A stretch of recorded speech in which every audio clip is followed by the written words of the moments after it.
Put pause on all this. Woo! Put Scooter on the phone, you bird brain. What do you do, backflips? You jump up there in a silly suit? What do you do? You go BAM! I want you to play that. Well, there we go. There he is. All right, we're just adjusting my seat here. All right, hey, good afternoon, everybody. 3 o'clock, a little bit after 3. Time to rock. Fast Freddie here in the Youngstown studios in beautiful downtown Youngstown. Nice sunny day here downtown. Not looking too bad. Yeah. Now, we're supposed to get that frigid weather here coming up pretty soon. Yeah, single digit. I know my son was out ice fishing this afternoon. Of course, he really caught a lot of fish today. So we got a big fish fry coming up. Dude is amazing. I know. He's like 21 and he could catch a fish in a puddle of water. I watched that dude reeling at least 5, what were those, crappie, like right in a row out of an ice hole. They're crazy. It is. He's got the knack. Some people can catch him and some people can't. You could, and I've been out with him and other people that are really able to, fish really well. And sometimes it's actually frustrating because you could have 3 people, 4 people pretty much in the same area doing the exact same thing, and there's just something a little different in their presentation or their knack, and he's just got that knack to get those fish. The fish know when you're not confident, and I am not confident. Yeah, that's what it is. That's what it is. They can sense that. But it's crazy. You could do that, and I've been out many places where that has happened. Been on a boat when I was the only guy not catching a fish, and I've been on both sides of that too, where other people, I've been out with other people, and I've had the hot hand, and everybody's doing the same thing, same boat or same dock, but it's just there's just something else that you're doing, that you're just wiggling it just the right way or just giving them that right amount of flash, and it's some people really have a knack and some people don't. And some of the guys that he goes with, like Rick Henniger, Tony Barragona, these old timers, they kind of got the knack too. And the 3 of them, once they get going, it's sometimes you just sit there and go, oh man, I'm not worthy. But I hang with them. I'm going to totally fish in the ocean. I'm really nervous about this too, because think about it. Like there's some shit that you could pull out of the ocean that's just dangerous to even look at, and I'm going to get like a puffer fish and be like, what the hell do I do with this thing? That's you just cut the line and let it go. Hold it on and snip it and say, adios, buddy. I'm not even dealing with this. Or maybe you're lucky and a pelican or something will come by and just scoop it up and take it off. Because you're not going to eat that anyhow. It's just for fun anyhow. I hooked a pelican one time. I really felt bad because I was using a fishing lure and it's bouncing across the water, top of the water, like it's a fish. All of a sudden this pelican just come down and scooped it up and went taking off, and you hate to do that. Right. That's kind of like the downside of fishing. You ever watch those dudes who like rescue the pelicans when they got a lure in their beak? Yeah. I mean, those things are ferocious. And another thing, if you're fishing on the piers around Florida, you have to watch out if you have your bait sitting on a little railing. They'll come by and scoop it all up. Or I've seen them, somebody with a fish on the line, bringing it up, just boom, hit the fish and take off. They're not bashful either. They'll walk right up on you. Yeah, they'll do that. So what do we got coming up? Super Bowl this weekend. I'll be over at the Ice House. Anybody want to come on out? We'll be having some fun out there. So it should be a pretty interesting game. I'm looking forward to it with Mahomes, like the up and coming young gun, going in his 2nd straight Super Bowl. And then you have Tom Brady in his 10th Super Bowl. On Social Security playing football. I don't think anybody will ever catch that. No. 10 Super Bowls. Could you believe that? And that's why people hate him, because he's good. Yep. Why do people hate Mario Lemieux? Why do you hate the New York Yankees? Well, New York Yankees because they're fans too. Right. That would probably be number one. But I mean, like a guy like Derek Jeter, why'd you hate him? Because he was so good and he'd destroy your team. Yep. Sidney Crosby's another one of those guys out there. So many people hate Sidney Crosby, but if Sidney Crosby was on your team, he would be like, yeah, that's our dude. But since he broke your heart so many times, you got to hate him. Jeff Gordon was another guy like that. Right. Why did people hate Jeff Gordon? Why did they start, Jeff Gordon's gay and all that stuff? Why did they do that? Because he was good and he would beat your guy all the time. Yep, that's absolutely true. So, which was kind of crazy because there's that one song out, Jeff Gordon's Gay, by comedian, I can't even think of his name right now. Tim Wilson. And when that was out, and you were allowed to have a song out that said Jeff Gordon's gay, and nobody really complained. But then one of the lines was in there, you're talking about Jeff Gordon's gay, but he beats your driver every week. Yep. So where does that put you?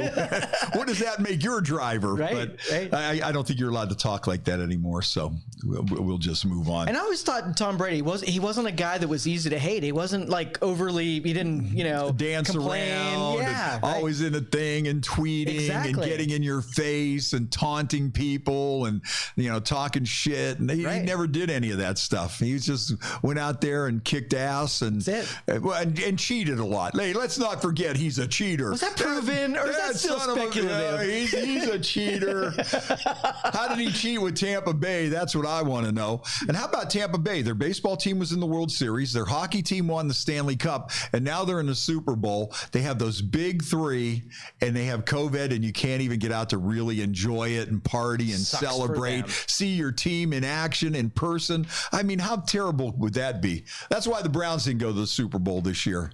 They're sitting back. They want us to, be able to have a parade that we deserve. That's right. So they said, we'll do it next week. We'll do it next year. We don't want everybody to get all fired up and then we do this thing. We want to do this next year. So everybody could come out and celebrate and have a good time. So that's about it. I mean, it should be a lot of fun. I think it's going to be a good game. Just the fact that you got the old gun against the up and coming guy, I think there's a lot of excitement to that. Are you going to pick the winner? Are you going to throw it out there? I'd like to see Tampa Bay win because that's kind of like my home away from home. So if somebody's going to win, I really have no connection to the Chiefs whatsoever. So I mean, I would have to go with Tampa Bay. Okay, you're going with Tampa Bay? I'm going with Tampa Bay. I think Tom knows how to win no matter what. He's just a guy that's familiar with it. It's going to be a good game. Yeah. I really think it's going to be a good game. It's going to be a lot of fun. So like I say, Sunday you're not doing anything, come on over to the Ice House. We'll have a little party going on. What did I want to talk about? Well, I know you're Mr. Science. Okay. I think you're like a mad scientist. Right? You're a fan of all the inventors and scientists and everything. Oh, this is a setup. I can feel it. No, it's not a setup at all. No, it's not a setup at all. No, it's not. It's not. I got to adjust this chair here a little bit. There we go. You're getting old when you make all those grunts and groans and you're just trying to, trying to get that looks better. Okay, I feel a little bit better. I like the hat, by the way. Oh, thank you. Nice one. Yeah. So, anywho, we were talking. Oh, Monday. We were here Monday, and we were watching the rocket launch. Yes. Now, I got three things. We're going to do science and tech here and inventors for a little bit because I know this is stuff that you like to talk about. So we're watching the space launch. Yes. So they're trying to get this spaceship that is going to fly to Mars. Yes. And they have to make it so they can land on Mars and then fly back, right? Yes. Okay. So this was like their second test run. So maybe you could explain a little more. This was actually the 9th iteration. This was serial number 9, right? Okay. And so they started off with, they tethered it to the ground and they made it go like 10 feet off the ground and then they landed it. And then they let them go a little bit higher and a little bit higher. Well, the last two that they had went pretty high. One was, I think, 5 kilometers. And then this last one we just watched was 10 kilometers. Goes up in the atmosphere, hovers for a couple minutes, and then kind of glides down. Supposed to, flip itself and then orient it so that it's upright and then land. But on these two occasions, a couple of the rocket boosters did not ignite the way that they should, and it kind of slammed into the ground in a big fireball. Huge. It was perfect. Like, oh shit, back to the drawing board. Now, how is this? Now, is it supposed to land like vertically? It's supposed to come down and land on its straight up and down like it took off. Yeah. Well, if you notice, there wasn't any kind of landing anything. I don't think they expected this thing to land at all. Yeah. I think they were trying to bring it down, but there was no, on the Falcon 9 boosters, they actually have some landing apparatus that comes down and allows it to sit on something. And then maybe there was nothing on that rocket. No, nothing. That's why I wasn't sure. I didn't know if it was going to land it's crazy because this whole rocket ship looks like something from a 1950s science fiction movie. It almost looked like a giant vibrator going through the air. If you were filming a 1950s space movie, it looked like you had a vibrator on fishing string and you were dragging it across. Yes, right. And so I thought it was going to land just on its belly and bounce across the surface. No, it was going to go upright and land right where the rocket engines are. Okay, so vertical. the rocket's standing there and like if it was going right back down on the launch pad. Yes, right. Oh, okay. But it just looked crazy to me. And so they crashed it. Yes. It goes up 10 kilometers. They flip it over and then boom. Boom. It blows Big up. fireball. And I'm telling you, the FAA is pissed that they keep crashing these things because it revokes their license and they get mad at them. I mean, I guess they're not supposed to crash aircraft. But. Right. But I think in this case, I mean, if you're experimenting, I'm sure that, how many test pilots have been killed from the beginning of aviation. It's not like, the Wright brothers, they could probably just jump right off and you're landing in the sand or something 20 feet off the ground. Well, and what's cool, like Elon's a big hero of mine. And when he started at SpaceX, he basically bought a couple of the Falcon 9 rockets and pretty much every one of them exploded. He was on his last couple $1 million and he built his last rocket. If this thing blew up, he was out of business. There would be no more anything. And just happened that one didn't blow up, and that's how SpaceX survived. So you're down to your last couple of million, and if your rocket blows up, you're done. Done. What a position to be in. Let's put it all on red, baby. So how much do you think it cost them when that rocket crashed? Oh, it's got to be 50 million. That's my guess. 50 million. That's what I'm guessing. Now, do you think all the data and stuff that they get out of this is going to be worth it? Oh, for sure. Do you feel they're heading in the right direction? Yeah, they're trying to figure out how they're going to, they're not going to be any runways on the moon or Mars. So they're going to have to bring it down, differently. And, it's different atmosphere and they want to be able to take people there. It's different from taking cargo. So, yeah. Now, are they going to do it like the moon landing where you had the LEM, where you're going to have 2 units, and you're going to have one orbiting and bring the people back up? Or are they going to have to go all the way back to Earth and try to land this thing? They want one vehicle that goes there and then back, all in one thing. Okay. Yeah. Now that's going to be interesting to see who's going to volunteer for that flight. I'll go, man. You're in. I've already got permission from my wife. When it's there, I'm on. Oh, you're in. Okay. We got one person. All right. I don't know what I could do. I'm not an aerospace guy. I don't know anything, but I'm there for the ride. You're like a test monkey, practically, But just last week, they announced that they're opening it up to commercial flights where they're going to take one of these things, just blast you off, and then land you right away. And I got my permission from my wife to do that one too. But after seeing that explosion, wait, boom. It might be a single ride. Oh, I'm sure there'll be a line a mile long for people to get on that. Yeah, well, Virgin Atlantic, the other guy that's doing it, he's had those sold out, and he's never even had a prototype out there. Have they? Oh, he hasn't even launched a rocket. No. He's already got a waiting list. Yep. Justin Timberlake's one of those guys. He already paid for his seat, and it's not even been a thing yet. Wow. It reminded me on Monday, we were sitting here watching that rocket launch. When I was in grade school, that used to be the biggest thing, is the rocket launch. They would take us all to the cafeteria and they would have like one portable TV sitting there. It was probably black and white, and we'd all sit there and watch the rocket launch. And I mean, we did that all the way. This will tell you how old I am. Yeah, even though you can't tell by looking. It was...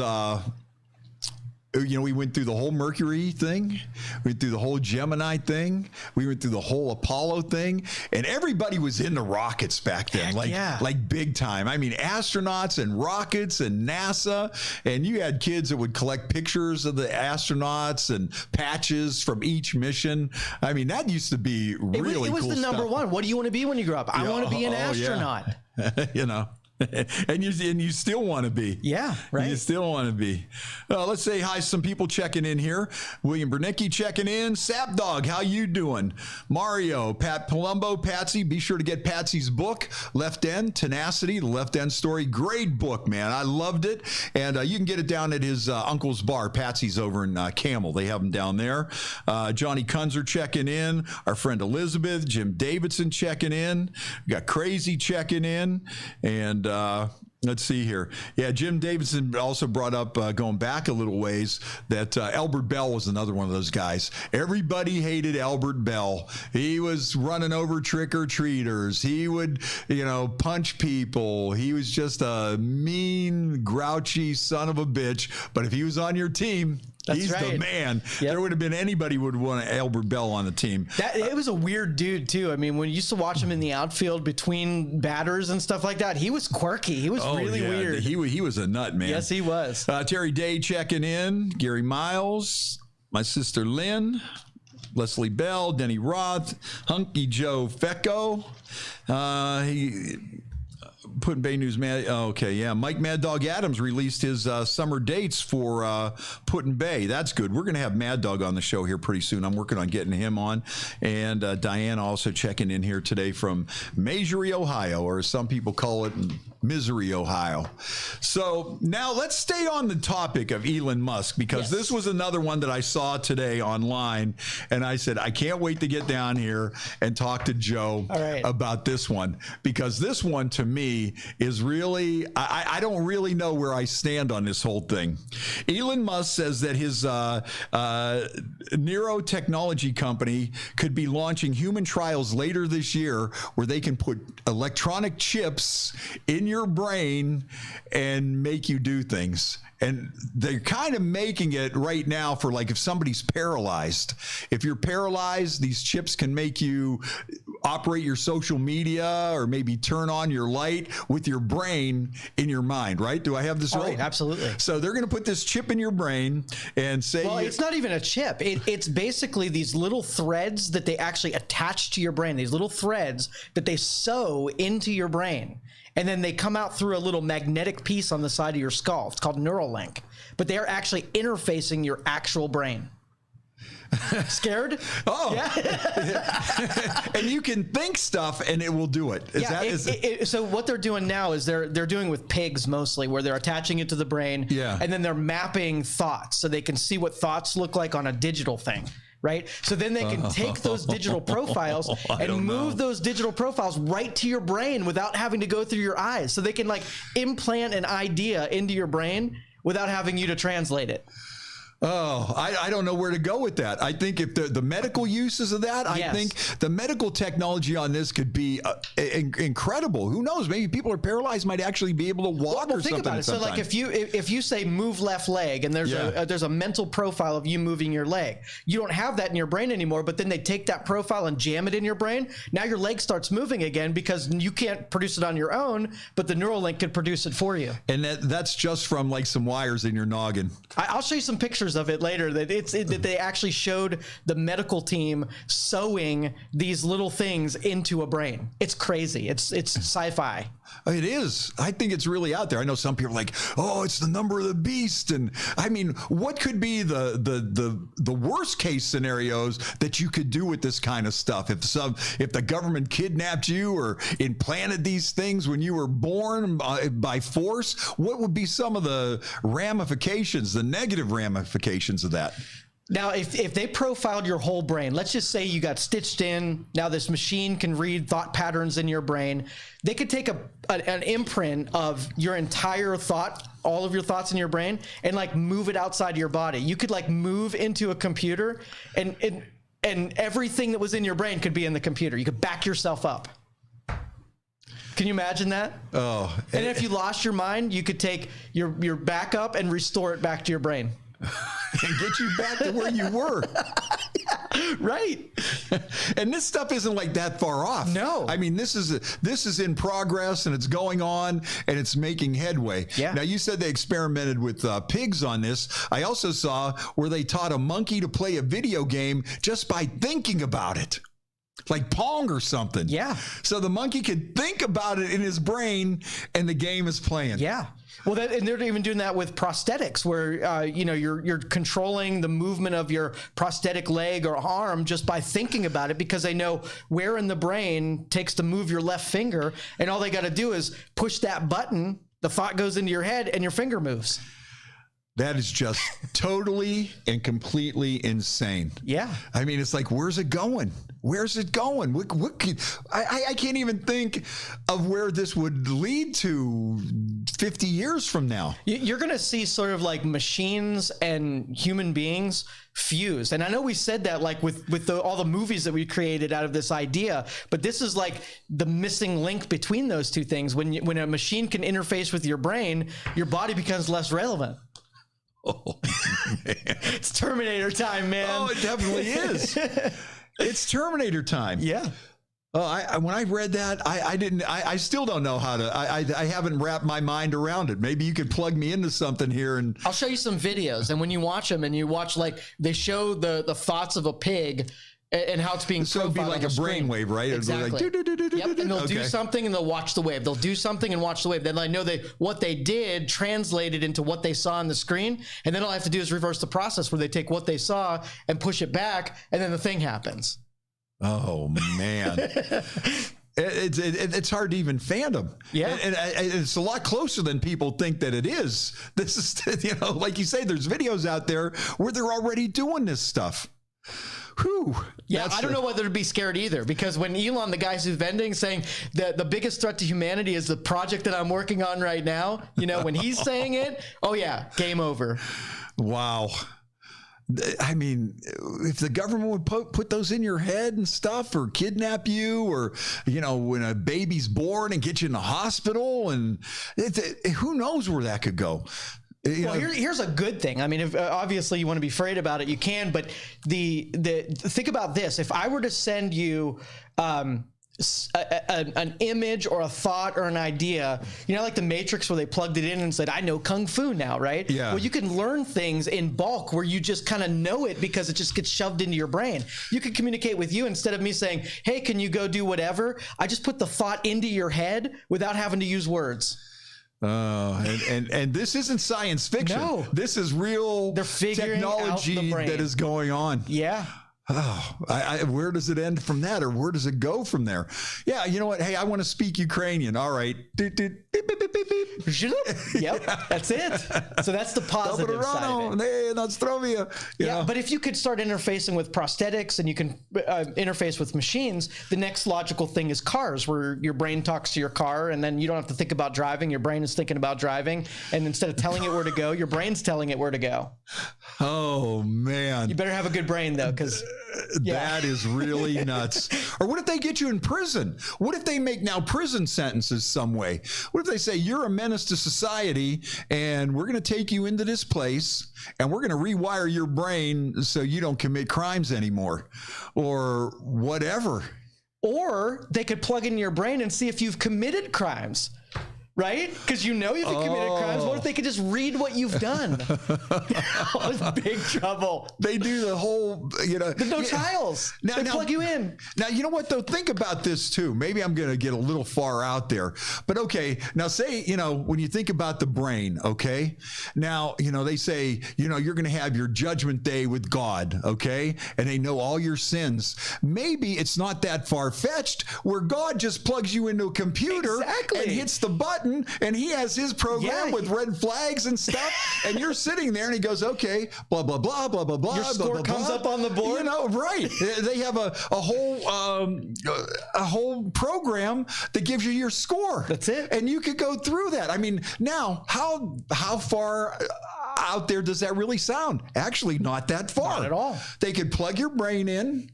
Because your brain, the human brain, we could only think so far. Yeah, we can only think as far as our brain lets us. And look how big our brain is. Right. And if you think about it, you look at, say, an ant or a bug. If a bug sees a bird coming, that bug will try to run away or get away from the bird so it doesn't eat it. So what is the size of the brain of this bug, but it knows to get away from the bird? So and we got this big thing that's capable. Oh, my goodness. Who knows what's going on in there? When you got a microchip that, that you have to see under a microscope that's doing all this stuff. If you were out there, so why couldn't God just plug you in and just hit it and go, and there's the whole thing right there, and your score is hell.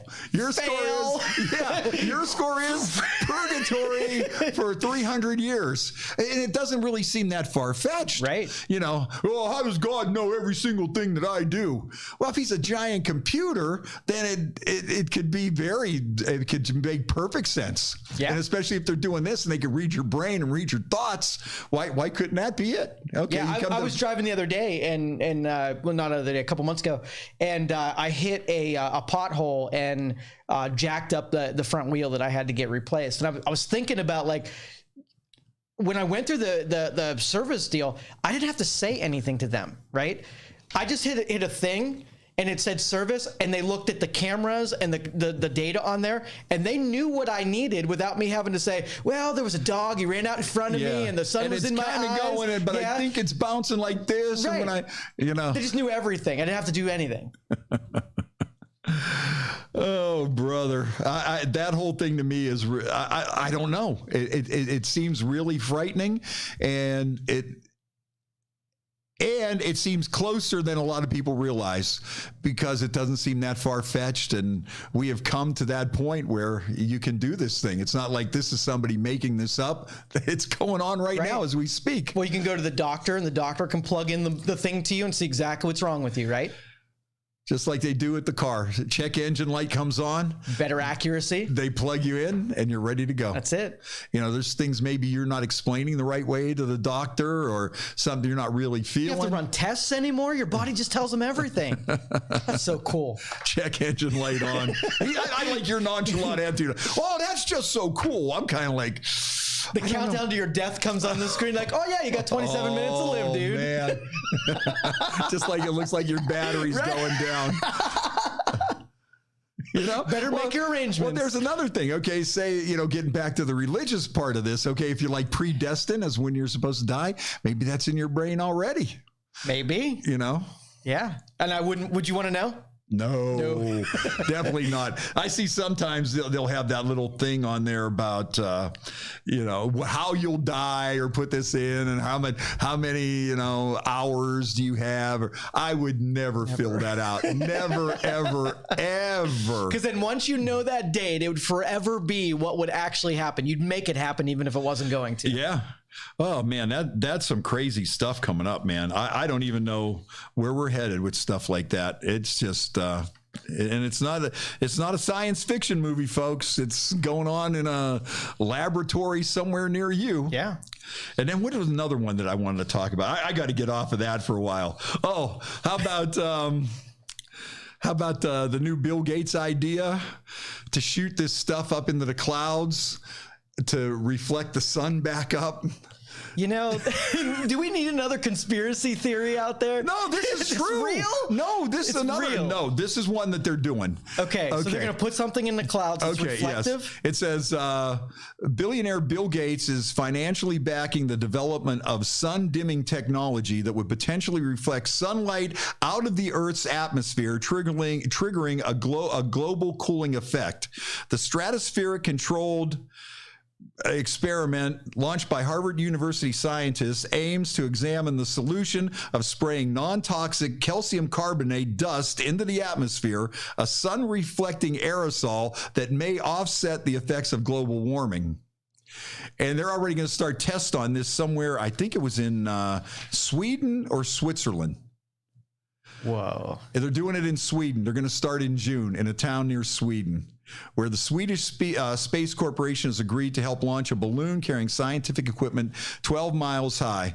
The launch will not release any aerosols, but it'll serve to test. It will serve as a test to maneuver the balloon and examine communications between the operational systems.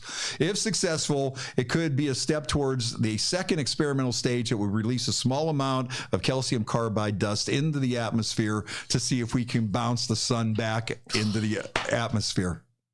We are dicking with things we have no business dicking in, that's for sure. How crazy is that? Now what do you do? And I mean, there's some people thinking that kind of stuff's going on out there.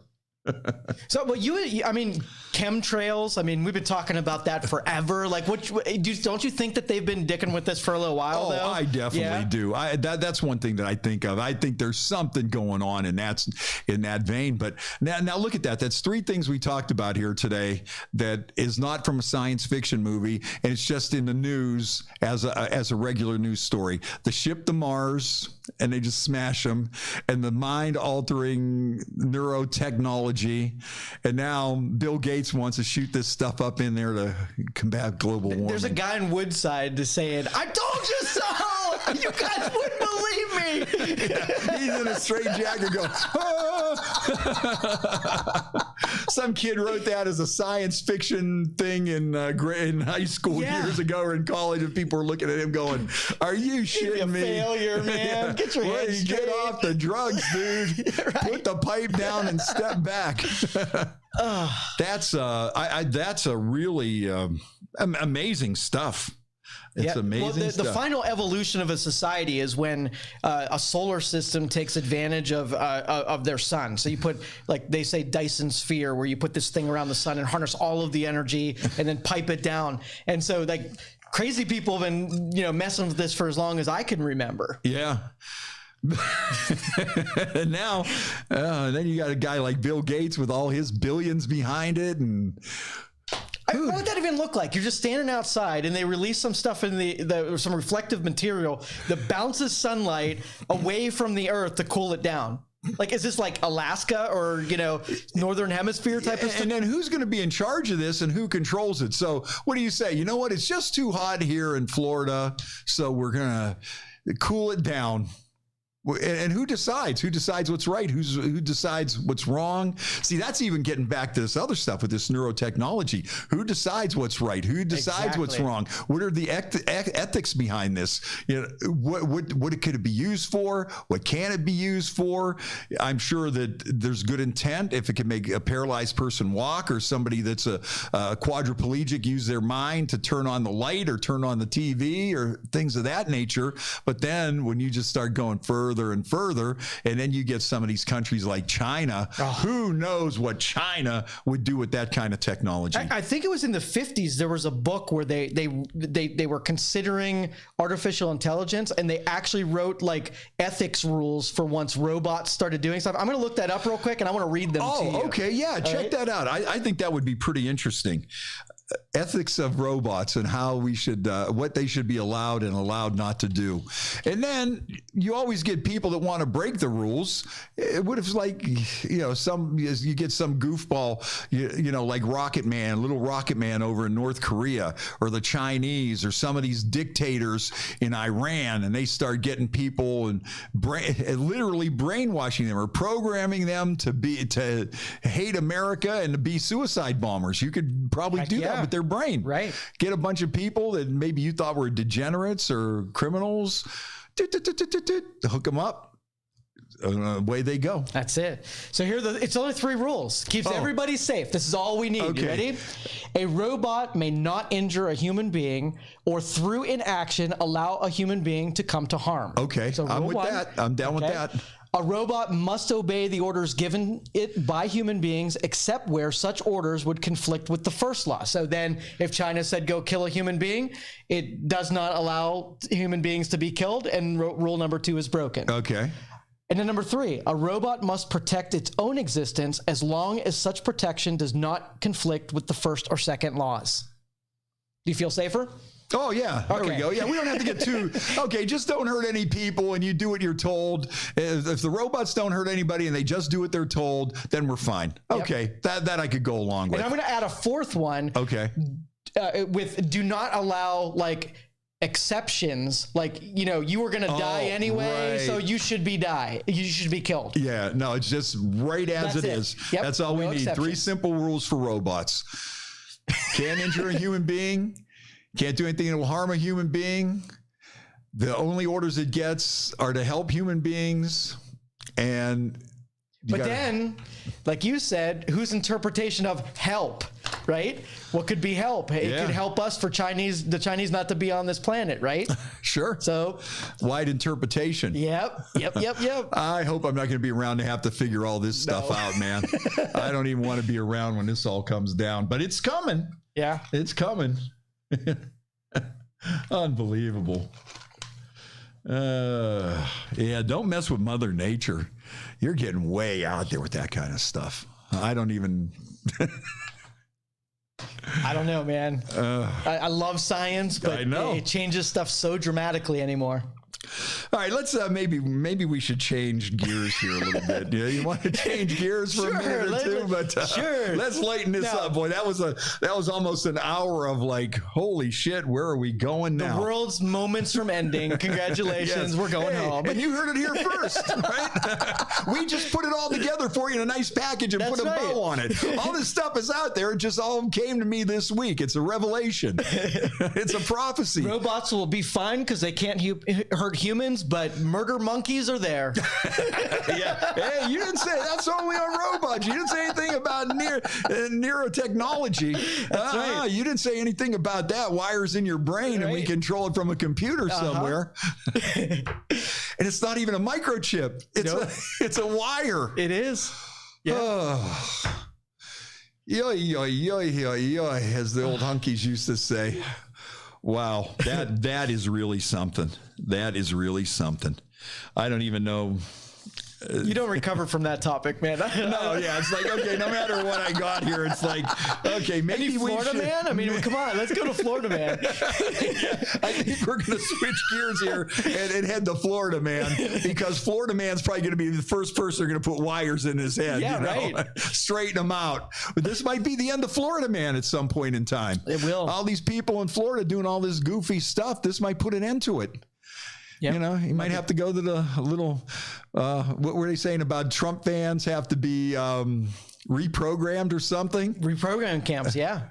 Now, could you imagine that? The politicians or the government doing that to people, especially in China? I see China abusing this to no end. For sure. Could you see China, re-indoctrinating people and stuff like that? You don't like the government? Well, now we're really going to reprogram you literally. And who knows what kind of secret programs those crazy son of bitches are working on? Who even knows what those guys are doing? Yeah, in the old movies, though, they used to put like the halo on your head, but if you took it off, you were fine. Yeah. Now it's like your brain. You can't take a, you can't undo that. Oh, Chinese. Yeah, I just don't trust them for anything. And for them to get a hold of this kind of technology, God only knows where this is going to go. Yep. And you can see how they would handle their dissidents and people that were against the government. And they do that now, kill them, throw them in prisons and things like that. And if they were to take this to that next level... I had a guy that I did business with, wasn't really a friend, just an acquaintance, but yeah, he got offed by the government of China. We were in the midst of having some stuff manufactured, and they didn't like his operation, and he disappeared forever. I haven't heard. It's been 9 years, and I haven't heard from him. Are you kidding me? Yep. Wow. Yep. When they decide to key in on you, there's nothing going to save you. No. Not in that country. No way. Not at all. All right, you want to move on to something else here? We can, yeah. Although, I kind of like this, but I think I've run my course on that, because I would just end up repeating myself, like, where the hell are we going with this? I have more, but let's let people recover a little bit, exhale from the heaviness of what we just threw out there. Yeah, I think we dropped a lot of stuff on you, especially if you're here to hear about Florida man on meth. Drove his car through a police station or something with his kid in the front seat. I thought you were going to get that, and then all of a sudden it was like, wow, where did that come from? Yep. I'm just reading the news, man. That's it. That's normal stuff now. Yeah, get used to it. Yeah. Now thinking about Trump and Biden doesn't sound all that bad, does it? Right. Use that as a distraction because it could get a whole lot weirder than that. So right. one more heavier topic. Okay, all right, one more heavy. Drop it on me. Lay it on me. Let's just say the nanotechnology, they connect you in the brain. Yeah. Now you can decide whether or not you want to have an existence a physical existence where you're walking around this world where there's shit in the clouds bouncing back, or you want to have a network existence where they just put you into the system where you can have this fantasy for the rest of your days where it could be just awesomeness. What would you pick? Oh, you probably have to go to the awesomeness. You go in the Matrix. You're going in there. It would probably have to be that way. Okay. You would think that. I mean, of course, we think by the way we are conditioned right now to think that, yeah, you want to be outside, you want to go fishing, you want to. But now, here, let's take that. Let's go back to the religious part about that. Okay. So is that heaven? Is God able, if we're almost to this point with our computers, God's computers have got to be so far advanced that, okay, so then he puts you in the heaven matrix. That's it. There Heaven you go. is the matrix. He puts you in the heavens matrix. Garden of Eden, it was the Matrix. Right. We got kicked out of the Matrix already. Right. And then we're wound up here, and that could well be. Back to it. So Elon Musk is a courier from God to get us back in the Matrix. Is that I don't know. Oh, okay, now we're getting into a cult here. Now we are starting a cult right before your ears here on the Fast Freddie podcast today. But think about that. If that is like heaven and this is the way it could go, I mean, to me, that sounds perfectly reasonable. I agree. Okay, if they could read all your thoughts and get all your brain waves and know everything that you did, and we can see that it's coming. This isn't science fiction, folks. Right. This is science fact. Yeah. And if they could do that, and God has this huge computer, he taps into your brain. Okay. Sucks your back. Okay. Where do you go? Do you go to the Matrix where you'll be in this perfectly content state forever? Or, do they send you to hell? Do they send you to purgatory? Or is purgatory coming back here to see if you can do it all again? I see where you did. Is it sending you back here to purify your soul to get into the Matrix? Okay, you got to start all over again. Yep, here's a new body. The Matrix spits out a version of you in there, and now you're back here again. And then here you go. Most reasonable explanation for that in life that I've ever heard. Congratulations. Thank you. But think about it. Okay, should we move on to Alice Cooper? All right, let's do it. I'm sorry I brought you back around again. Oh, no, because I think that could be a whole show. Anybody commenting on our craziness, by the way? Let's see. Yeah, we got a few people checking in on that. A lot of people are probably sitting there going, what the hell? What the hell? Yeah, I don't know what to say. Talk about vodka. Oh, yeah. A lot of people are worried about if it gets into the wrong hands. A lot of people are, you don't want to mess with Mother Nature. Yeah. Wow.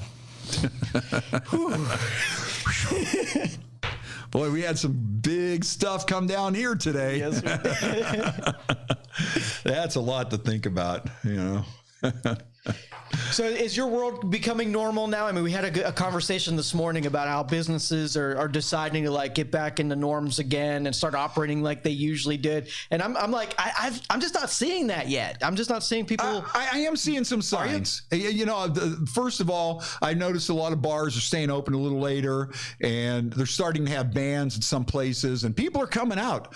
I'll tell you, we're going to start having bands at the Ice House here coming up pretty soon. And it seems like there's been a lot of places that have been doing pretty good. Some people are coming out. Everybody's still wearing their mask. Right. And I'll tell you, I think if we just have this cold weather go on for another, I think by the time spring comes around, if this cold weather kind of keeps us indoors and keeps us where we're at, and I think that might be a natural thing, and everybody starts getting these vaccines, I think we're going to drop the curve. Now, I see Major League Baseball is going to start their training camp on time this year. They want to start the season on time. They want to have fans in the stadium, limited, but masks and social distancing. And I think more people are getting comfortable coming out. I think we really had the peak around Thanksgiving when I was sick and everybody else I knew was really sick. And I'm not hearing that from a lot of people right now. I mean, knock on wood. Right. We can't let our guard down. Right. That's the first thing. And what's kind of crazy? A lot of people were on Fauci about this whole thing. Oh, his guy, he don't know. But if you look, it pretty much happened exactly like they said from the beginning. A lot of these people that we were going to have a second wave. It was going to be worse than the first, and we probably wouldn't be back to normal until fall of 2021. Yep. And to me, it seems like it's going that way. But people are starting to loosen up a little bit. And I think if we're careful, we don't overdo it, I think, we're headed in the right direction. My biggest thing is I'm wondering now, is when these, as these bars and everybody starts getting bands back, they're starting the bands at 6:30. They're starting the bands at 7 o'clock. They're wrapping them up at 10. By 10 o'clock now, people are yawning. Yeah, so have we completely changed that, or is it ever going to go back? Are we going to go back to the 10 to 2, or have we just discovered and I hate to use this term because I think it's just so overused and it's just so cliche, but are we going to go to a new normal in the entertainment and the bands and that sort of thing where we start at 6 and everybody's home at 10? Now, that extra hour in the curfew to 11. Have you seen bars start using an extra hour and pushing that a little bit? You know what? My personal view on that is I don't think it was so much the curfew.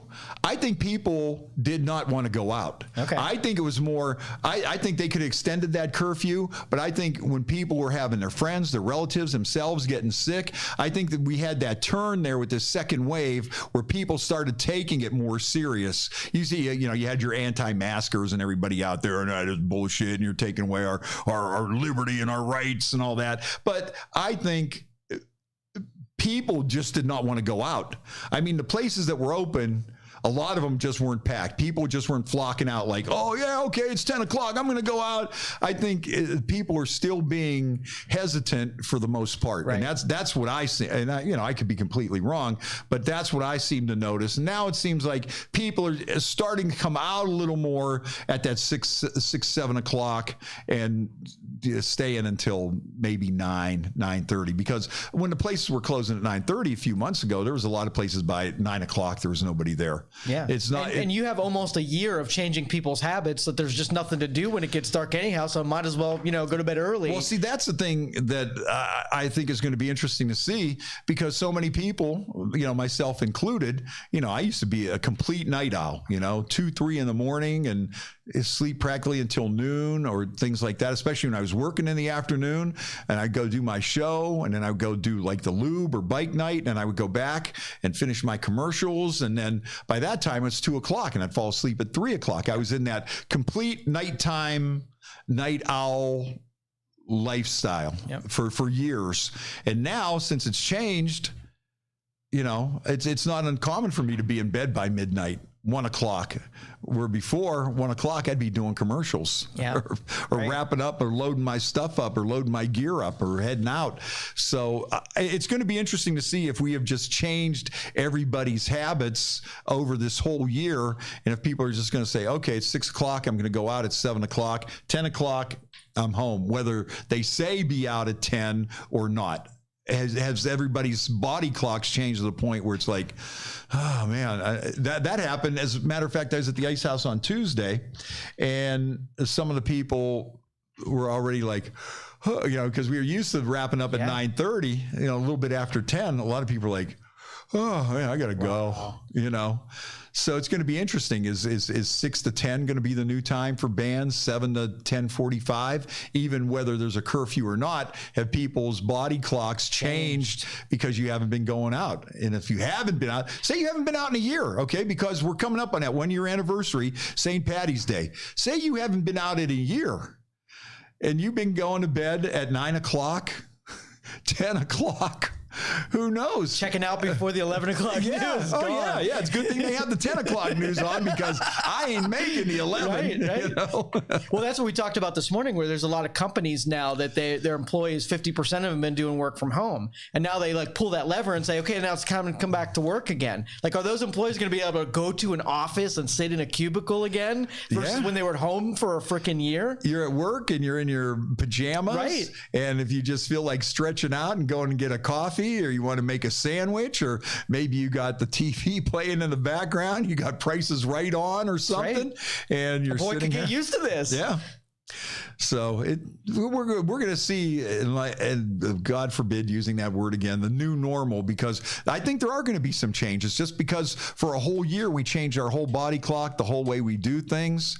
I mean, do you really even want to get up and say you had to be at work at 9 o'clock and maybe you had to drive an hour? I mean, do you want to get up and take a shower first thing in the morning and it's 10 degrees outside, and then you got to go scrape the ice off of your car, then you got got to drive there, and then it's dark when you get out, Right. and you got to bundle back up and scrape the windshield again, and then you got to go and stop and get gas, and you're freezing your ass off at the self-service pump. Then you drive back home.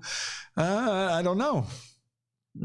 I don't miss like the weddings and the graduation parties and all those public things. Introverts really didn't like going to those places anyhow. Right. So I got a free pass for a year. I don't necessarily want to go back to those. That might be a thing of the past now. You know, people right. might be saying, "Oh, it's no big thing. We don't need a big reception, or we don't need a big graduation Although party." the food was really good. I do miss the food. Yeah, me too.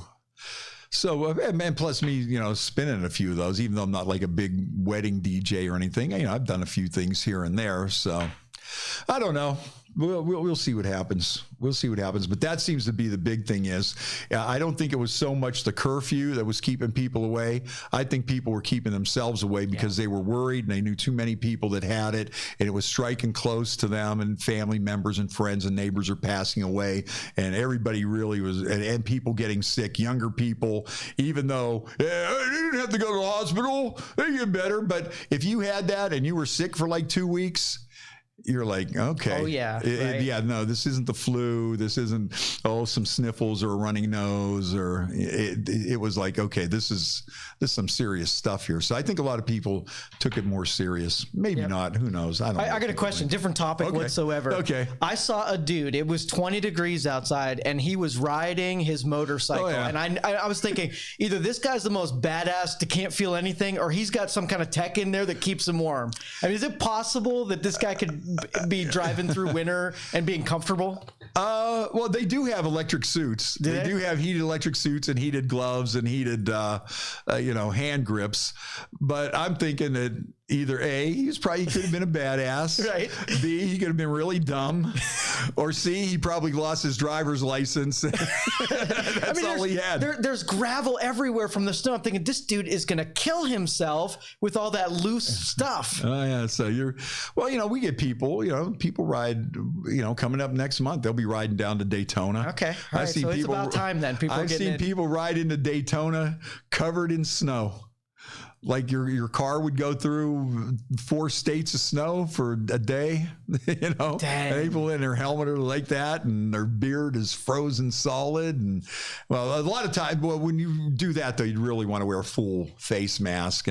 But they have heated suits and heated boots, and plug it into your cigarette lighter, and you roll along. I still think that'd be miserable. Even if it was heated, I don't think it would be a fun experience. I'm not that much of a freezing cold weather guy. 40 is pretty good for me. That's your low? Yeah. Yeah, if it's above 40, you're all right. Yeah. But it's crazy about motorcycle riding too. For some people, we get a 50-degree day in March, and everybody's like, it's 50! I'm not wearing a shirt. I'm wearing a vest with no sleeves. It's 50 degrees. And then it starts getting around October, middle of October. There are people out there going, it's 60 degrees. They're like, it's a little chilly out here. Right. Put on my Perspective jacket. changes. Yeah.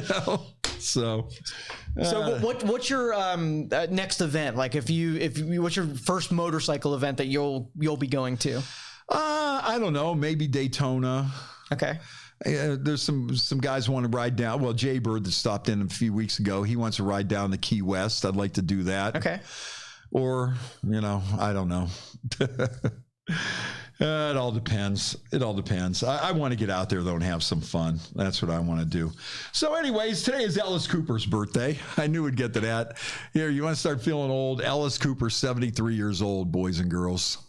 Now, Alice Cooper, he used to play around Youngstown a lot. People in Youngstown really love Alice Cooper for some crazy reason. He first played here probably back in I'm going to say 1972, 1973, Struthers Fieldhouse, when 18 first came out. And when Alice Cooper first came out, there was a big uproar about Alice Cooper. Is that a girl? Is it a man? Because they all had that long hair and, dressed in crazy clothes. So first thing I heard about Alice Cooper was he was the devil. The snake devil. Right. Yeah, you have that. And it was just all this stuff. and let's see. So one of the first places he played was Struthers Fieldhouse, and that's when 18 came out. And then he played a lot of gigs at the B&B Backstage in Boardman later on. He played up there, and of course he played at the Tomorrow Club, and he played at this one club that didn't last too long on the south side of Youngstown. It was on Indianola, and it was down by the railroad tracks at the bottom of the hill, and it was called The Exit. And Alice Cooper played there, and this place didn't last very long. It was another one of those bars in Youngstown that had the mysterious fire, and I don't know how that happened, but Alice Cooper, he played at that Most Beautiful Picnic, which we talked about a while ago with Steve Acker from the band Law. The Most Beautiful Picnic was the first big rock concert in Youngstown, and it was out at Lake Milton, and it was Ted Nugent and the Amboy Dukes, and I think the Jay Giles Band was there, and Bob Seger and Alice Cooper and Law, and all those bands played there. It was like the first big outdoor rock concert with a bunch of names in the Youngstown area. And as a matter of fact, let me see here. We were talking about all these Detroit bands that used to play Youngstown, and I think that's because there's a big similarity between the towns, that industrial town. And I asked Alice Cooper about that, about the audiences in Detroit, which I feel are very similar to Youngstown. And here's what he had to say. One of the great times in my life was in the 60s, late 60s, when we moved to Detroit. And every weekend it was Alice Cooper, Iggy and the Stooges, the MC5, Bob Seger, and Ted Nugent playing one place. And that was normal. That was just the local band. I think Detroit is just one of those cities that's an industrial city. It loves its hard rock, and it loves the whole image-driven hard rock. And at the same time, if you go to Detroit and you're a wimpy band, they'll just kill you. I mean, you've got to go out there and be ballsy, and be tough. And because the city, it reflects the city. The city is a very tough city. And I think that's how Youngstown was too. And I think that's why we embraced all those Youngstown bands, or all those Detroit bands.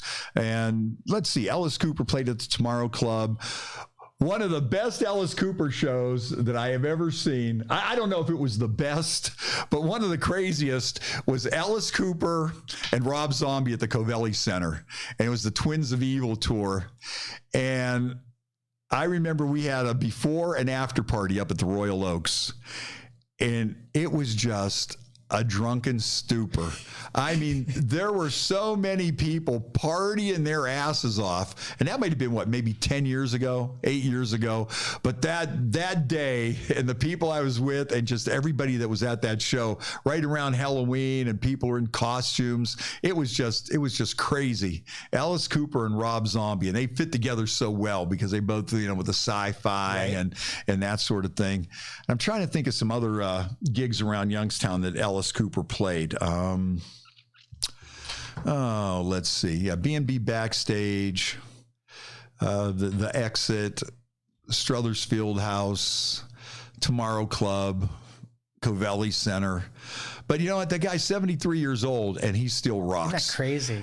Oh, I'll tell you, it was one cool thing. When the band first started, his guitarist that helped him write a lot of songs, a guy named Michael Bruce. And after Alice changed the image of the band and that sort of thing, Michael Bruce did a show out at Boomers in McKinley Heights, but it was called something else before that.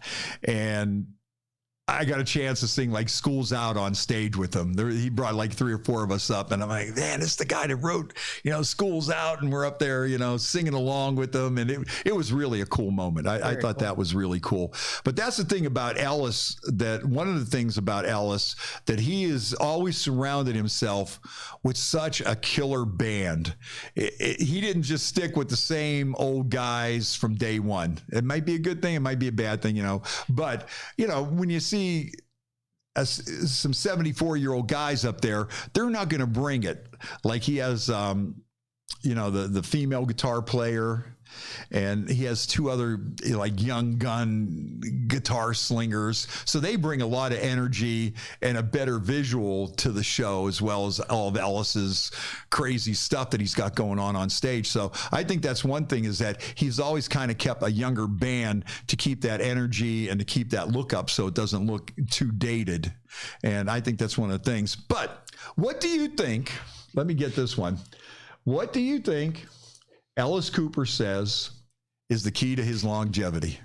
How did Ellis Cooper, that was playing here in 1972 and is turning 73 today, what is the key to Ellis Cooper's longevity? Okay, so you're pitching it, so it's probably non-intuitive. I'm going to go with alcohol.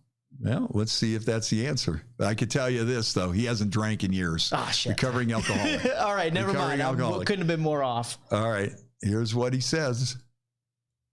I don't think I could play Alice if I got fat and lost my hair. I don't think so. No, because I mean, there's certain guys out there like myself and Steven Tyler and Iggy and Mick Jagger that sort of kept that body, that rock and roll body, that we are allowed to still do that. I think if any one of us got out of shape, exercise got to be right. It would be somebody else. So, I can still play Alice, and I'm actually in better shape now than I was 30 years ago. So there you go. Keeping the rock and roll lifestyle, or keeping the rock and roll body, that skinny rock and roll body, like Mick Jagger, and like you said, like Iggy Pop. And golfing too. That's another thing that Ellis is a scratch golfer. Is he really? He was last time he played here, he was out golfing at Mill Creek, signing autographs, taking pictures with a lot of people. But yeah, Ellis Cooper, scratch golfer. Wow. I'll tell you that you don't see many stage performers out of shape either. Some of those, not anymore. No, not anymore. You can't live that lifestyle you were living in 1970, where you were shit faced and you're drinking a bottle of Jack at each show and doing a bunch of coke. And for a while there in the 70s, some of the rock shows weren't all that good because the guys on stage were just messed up. But it kind of balanced out because everybody in the audience was pretty much that way too. Right. And so everybody in the audience was blitzed and the band was blitzed, so it wasn't all that bad for a lot of people. But then once they started jacking up ticket prices and that sort of thing, people started demanding a quality show. Well, and in the 80s, they started forcing people to wear spandex, so they put the effort into being in shape because you're going to be outed. Yeah, so that's how they did that. But I can remember back in the day when you were allowed to bring your own booze into concerts, and they would always put on the ticket, no fireworks, because there was a time people would bring fireworks to concerts and shoot them at the people on stage and just throw a cherry bomb out somewhere, or fireworks at concerts. There was a reason they had to put on the ticket. I was wondering that. Who dumb shit brings it? Back then, more than you would think. Yeah. I think somebody shot a missile at Bruce Springsteen when he was on stage one time in Kent. And I think Aerosmith was playing at Three Rivers Stadium one time, and somebody started just shooting bottle rockets, liquor and up fireworks. On stage. That's a winning combination, if you ask me. That's the winning combination, if you ask me. So I was looking at some of that. Yeah, but that was the thing back in the day. Here's a trivia question for you. Ellis Cooper was the first rock star to do a celebrity endorsement, and it was for Ping Golf Clubs. He's the very first one. Nice. And I saw another one. I hope I can remember who the sponsor was. I think the Rolling Stones, when they played Cleveland, and I believe it was 1984. Yeah, it was 1984. That was the first tour that had a commercial sponsor for the tour. And I think it was Elon Musk sponsored the Rolling Stones tour in like 82 or 84. And that was the first time. And now look at it. So none of the groups like the Beatles or any of those got commercialized at all? Like, we're talking just rock? No, they would make their money at the door and souvenirs. Really? But it wasn't like, hey, the Beatles brought to you by Chase Bank. And if you have a Chase Bank Sapphire card, you could be the first to get front row seats and all. It was never like that. It was until like the beer sponsors or whatever. But I think 1984, and I could be wrong on that, but 1984, Rolling Stones, Elon Musk was the first time that a tour was sponsored by a corporation or a company. Cool. And now I think you can't go on tour these days if you don't have a sponsor. And they're all overproduced and way more expensive than they once were. Oh, yeah. And see, that's another thing why these guys have to be in shape, because that's another reason you got these corporate sponsors. If they're going to, I think maybe for that tour, Elon Musk might have laid out, I don't know if it was 100,000. It wasn't by today's standards, you're like, oh, okay. But that's one row speakers. Yeah. But I mean, seriously, if you had Chase Bank sponsoring your show, or they had some kind of tie-in with their Sapphire card, or they had the Platinum Club and all that kind of stuff, the last thing they need is for you to show up there all messed up and they're charging $300-$400 for a ticket for a show or a VIP, and then you go out there and you suck. Back in the 70s, if they sucked, okay, yeah, I'm messed up anyways. I don't even remember half the show. I kind of remember being there. Oh, it was cool, dude.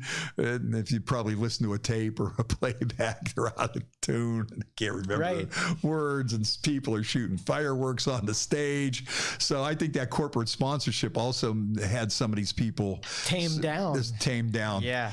Now I remember when the Black Crowes got on tour with ZZ Top, and Miller Beer was the sponsor, and the Black Crowes get up on stage and start denouncing the corporate sponsorship of rock and roll. So they wouldn't be sellouts, right? Yeah, they didn't want to be sellouts. And needless to say, then they were off the tour after that. Yep, dumb.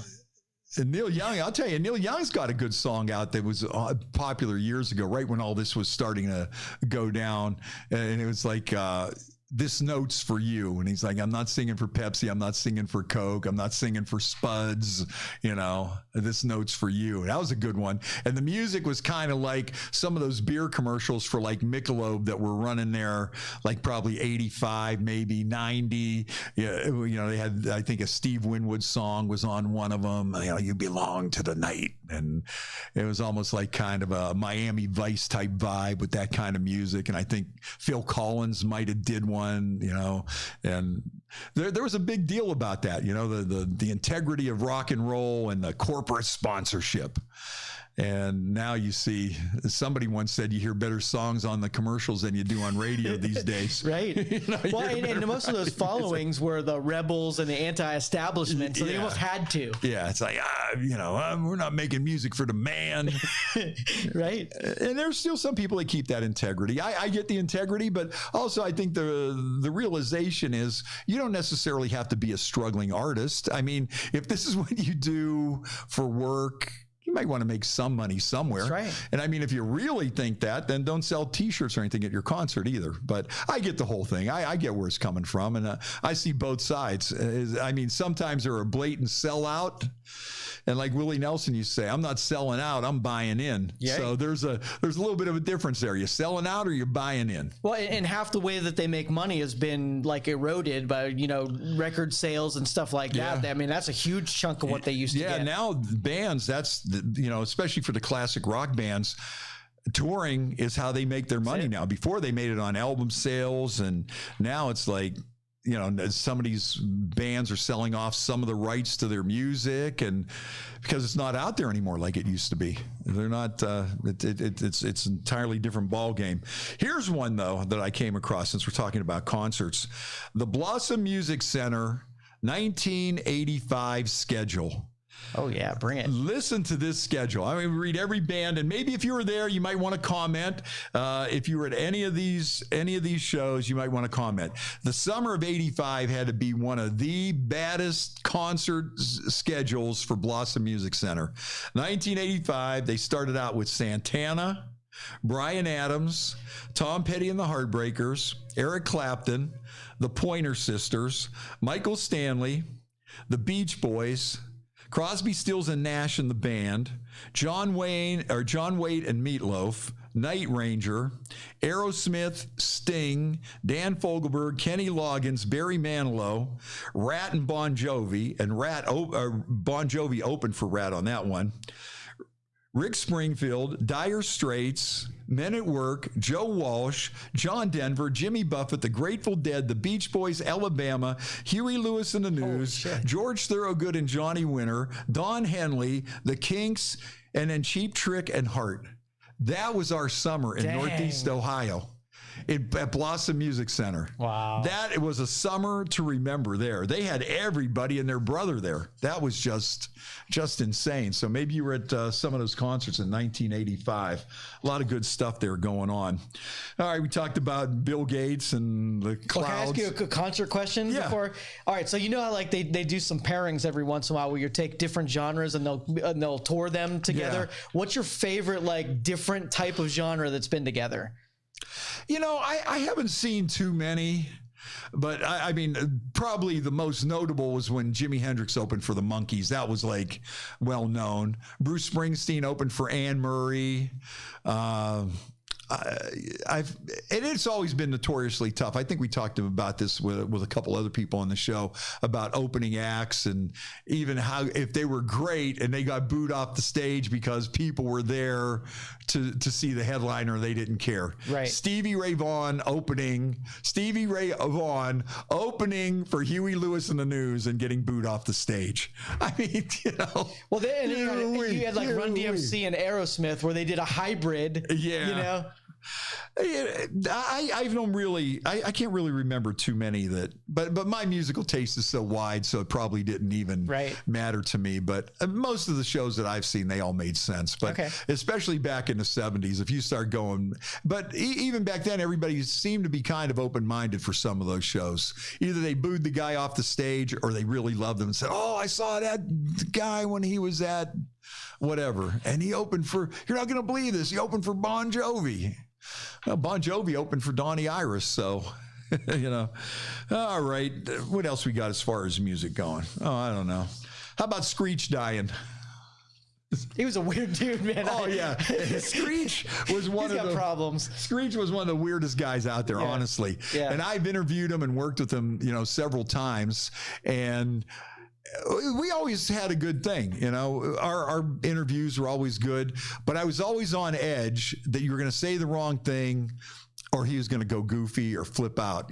I was always on edge with him, but he was always nice to me.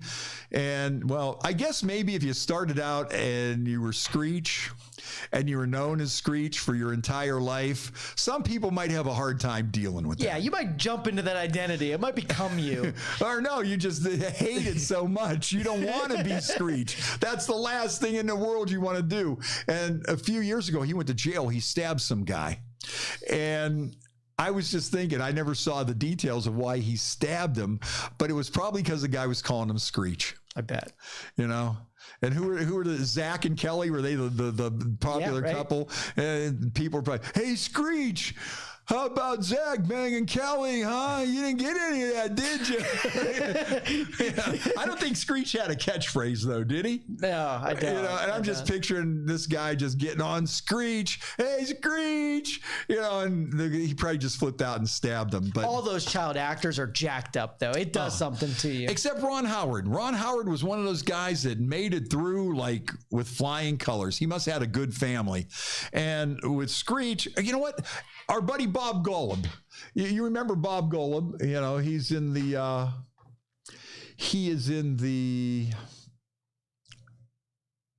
Goodfellas. He had that little part in the Goodfellas and just a lot of different things. But anyways, he was talking here about how he manipulated Howard Stern to get Screech on the show. Really? Yeah, and he was like one of the guys that first found Screech. And I'll get more into that here in a minute. But here we go.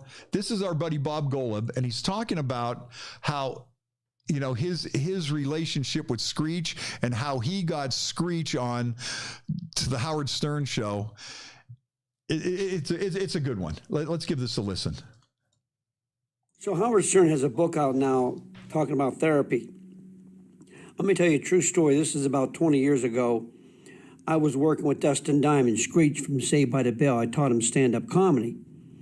And I would take him on the road, and I realized the real money is developing a TV show for him. And that's what I started working on. And I said, hey, to promote this, we should go on the Howard Stern show. Well, Dustin, Screech said, no, I'm not going to go on Stern. He's going to make fun of me, and he'll make me look like an idiot. And I said, no. Stern's actually likes child stars. ex-child stars and see what they did with their money, what they're doing with their life now, are they still working, their sex life, all that stuff. I had to convince him. I said, trust me, Stern will like you. So I had been on Stern a couple different times, so I had to play our manager type agent type PR person called George Thomas. So I did that and talked about it a long time ago on Stern. They forgot all about that. That's where Trump got his thing, but that's another thing. Anyways, so I call up, I think it was KC at the time, and I said, look, would you like to have Dustin Diamond on? They said, of course. And Baba Booey got on and said, yeah, no, Stern would love to have him come on. So I set it up. Now, in the interim, I told Dustin, look, you could go on and they're going to like you. It's going to be fine. He still got a little nervous. I said, look, it's going to be okay. So he said, look, man, my dad is taking my money, and I know his dad, and nice guy. He said, I want to throw him out of the house. I said, whoa. Save that. You want me to throw his dad out of the house or ask him to leave? I said, wait. If we get on Stern, do it on Stern. Trust me, because there's two things Stern normally talk about is money and sex. So I knew when Dustin went on, so I got him on, and he said that I'm working with Bob Golub, that Howard Stern would say, hey, bring Bob in. So I told Dustin this is exactly how it's going to work, and exactly what he did. He started talking about a little bit about himself, and he said he'd work with me, and I came in the studio. I'm sitting right next to him, and when I told him, I said, look, when I tap your foot, Stern will ask you about money. I'll tap your foot. You say, hey, I'm thinking about throwing my dad out. Bam. I tapped his foot. He said, I'm thinking about throwing my dad out. Stern said, let's call him. I knew it. So I had Stern hooked on that. So Stern called his dad up. Now it's 5 in the morning in LA time, 8 o'clock New York. And Stern, you can see, hey, I got the old man. So he said, hey, look, Dustin's here in the studio. And he said, yeah, I know. He's with Bob Golub. And he said, you took his money. Why would you do that? And the guy said, Dustin's father said, look, this is how it works, Howard. We lost a child. And my wife and I had made a decision that one of us was going to be with Dustin all the time. And she had the health insurance and was making more money than his father, so he was the person to stay with Dustin. So he paid himself a little bit of money. And he also said to Dustin, what they do is they take 15% out child money, called a Coogan account, and put it in an account automatically off the top, so when they turn 18, they have that money. Plus the other side, the other money they made would go in the bank. So the old man said, look, I had to pay myself something because, I was with him and I was working. And by the way, just so you know, that they have people to come on the set with child stars for school and what have you. So they pay someone to do it already, but they also pay someone to be with that child actor, which was the old man, because somebody had to stay. I could see Stern's eyes change, like, oh my God, like I couldn't even imagine losing a child. He was telling him, and he started taking the old man's side because he thought he was going to nail him by taking the money, Dustin's money. And he said Dustin would waste money by buying 25 guitars and just waste his money. So it wasn't him that, took all his money. It was Dustin spent. Yes, he paid himself. But that turned into an hour interview, brilliant interview, one of the best I've ever heard him ever do. I'm surprised it's not in the book. And the only reason I'm bringing this up now and telling you is because George Thomas was able to get Bob Golub and Dustin Diamond on Howard Stern. And they never knew it, never figured it out, And I knew Stern was going to bite, and he did. And guess what? I stopped working with Dustin after a while, but we didn't get the show going. But he went back on Howard after that. So there you go. I'm surprised it's not in his book. And there's your therapy story. Yeah, there you go. Bob Golub, man, what a crazy guy. He's led such an interesting life from Sharon, and I've been doing stuff with Bob for years and years and years. Some people think he's a whack job, but he's also he has a little bit part like he had in Goodfellas in that new Denzel Washington movie that's playing on HBO right now. I can't think of the name of the movie off the top of my head, but he plays a bum that's in line kind of slowing Denzel Washington down at a convenience store to get him going. going. So if you watch that movie with Denzel Washington on HBO, watch for our buddy Bob Golub there. Playing a homeless guy in the convenience store. But so now, you know, Bob had me hooked up with for a while, having another character on our show, this guy named Ant. And Ant was like one of these, probably back in like 1990 or so, you know, openly gay, flamboyant character. But, you know, Ant would call in and like flirt with Dana and that sort of thing. So Ant went on to Celebrity Boot Camp. And if you remember that show at all, he was on there, and, you know, they had the drill sergeant. The guy was a real badass. I can't think of his name right now. And Dustin Diamond was on that show, and he was a huge asshole on that show. He was the villain.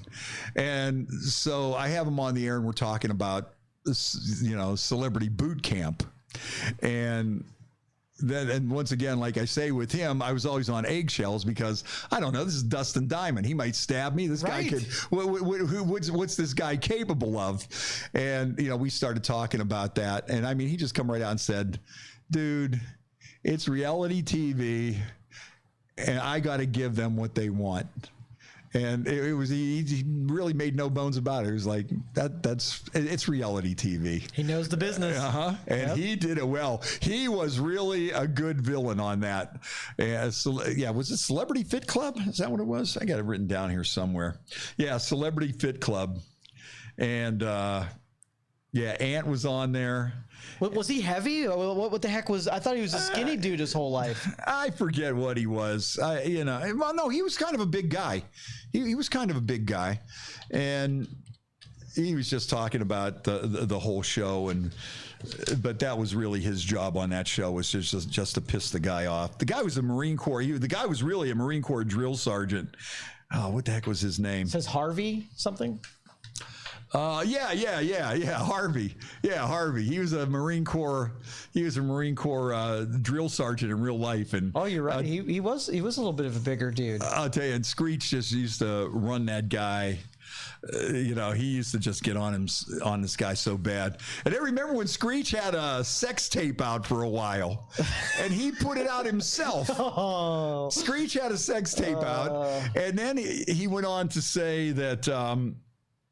He said later that it wasn't really his tape, and he had a stunt double, and they just superimposed his likeness on the stunt double. And it was like, come on. Yeah, right. But I mean, who would buy a Screech sex tape anyways? He was thinking, oh, these Pam Anderson videos are all hot. Right, yeah, let's it was do at my that own. time. Yeah. Tommy Lee's getting all this attention. I could do that. Oh, yeah, I'll put the Screech tape out.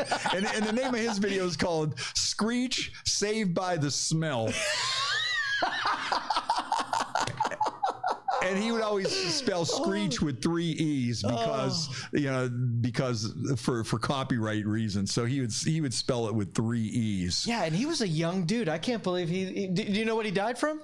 Cancer. Cancer. Okay. 44 years old, and I guess he went kind of fast. He just got sick, and away he went. Another time he was talking about him and Gary Coleman. Oh, there's another loose one. Him and Gary Coleman run this reality TV show, and they went to the Sundance Film Festival. And I guess one of the things about the Sundance Film Festival is the swag. A lot of these places give away fantastic gifts for free because all these movie stars and all these bigwigs come out there, and they want them to promote their store and see what they have. And they had this show where Gary Coleman, who is wearing cowboy boots and a 10-gallon hat, and Screech went head-to-head to see who could get the most swag, who could get the most free stuff. And they're going in all these jewelry stores and all these high-end boutiques. And at the end, Gary Coleman just flipped out. Gary Coleman flipped out, and I guess something happened to him. And Dustin Diamond said that Gary Coleman was laying on the ground, and he had this 10-gallon hat on, but like the 10-gallon hat was kind of keeping him from being completely on the ground. Oh, no. And he had these little cowboy boots on, and he was having like some kind of convulsions or something. My favorite was Gary Coleman when he was on the security guard and he had a flip out session when he was trying to patrol the parking lot. You remember that? Yeah. Hey, speaking of which, how about this one? On this date in 1999, Gary Coleman received a $400 fine, a suspended 90-day sentence, and was ordered to seek 52 weeks of anger management in a settlement of a 1998 case in which he assaulted an autograph seeker. Well, the guy was probably following him around. What you talking about, Willis? Yeah, Come right. on. What you talking about, Willis? What you talking about, Willis? And then remember they had the mug shot of him. And, oh, there it is. And he looks like a bat or something. He looked really crazy and really sinister in this mug shot. I made that. That was my first profile picture on Facebook, and nobody got it. So I had to change back to my regular one. Wow. I thought that was just so badass. The bat boy looking Gary Coleman mugshot, but nobody really got that. Evil in that. But I guess some of these midgets and stuff, though, I think they have a lot of problems. Some of them do. And then I think if you're a child star and booze and drugs and, well, remember when Lisa Neal was here, Playboy cover model Lisa Neal was talking about meeting Mini-Me at the Playboy Mansion, and he was a goof. Yep. And a lot of other people said that Mini-Me was a goof too. So yeah, because people are mocking you for real. Yeah. And then probably when you're that size and if you have a drinking problem, if you're drinking for like a 6-foot man and you're 3 feet tall, oh yeah, you're above and beyond. Because I've seen some midgets, well, little people, I guess we should call them before we get in. But I've seen some of them like pound the alcohol, and you wonder, are they pounding because they have these problems and they're little people and it can be frustrating. Yeah. I don't know. But yeah, Gary Coleman. But yeah, he assaulted somebody, and of course Dustin Diamond. And I'm just thinking it's because people see them, and I could imagine if you were Gary Coleman, no matter where you go, that's all people would be yelling. Oh, there he is with the security guard. I'm going to play the video because I need to. Oh, yeah, Gary Coleman is a security guard. He sits in the windshield and just sits there. Gary Coleman jumps on a car working as a security guard. There he is. He's pissed off. There he is. Okay. There he is. He's mad and he's not going anywhere, dude. Look, he's at the mall working as a security guard on the hood of somebody's car, beating on their windshield and yanking on their windshield wipers. Oh, brother. That's funny. That's hilarious. That is hilarious. Gary Coleman. Well, you remember way back, this goes back to the 70s, at the Orange Room at the at Wedgwood Lanes, where Left End used to play. We always talk about Left End. I guess if you're in Youngstown, you got to talk about Left End, And if you're a little older, you got to talk about Boots Bell. It's just the law. I'm sorry, folks. I don't make up those rules. It's just the way it goes. But it's like the Kevin Bacon thing. It all ends at Left End. Yeah, we all have 1 degree of separation from Left End.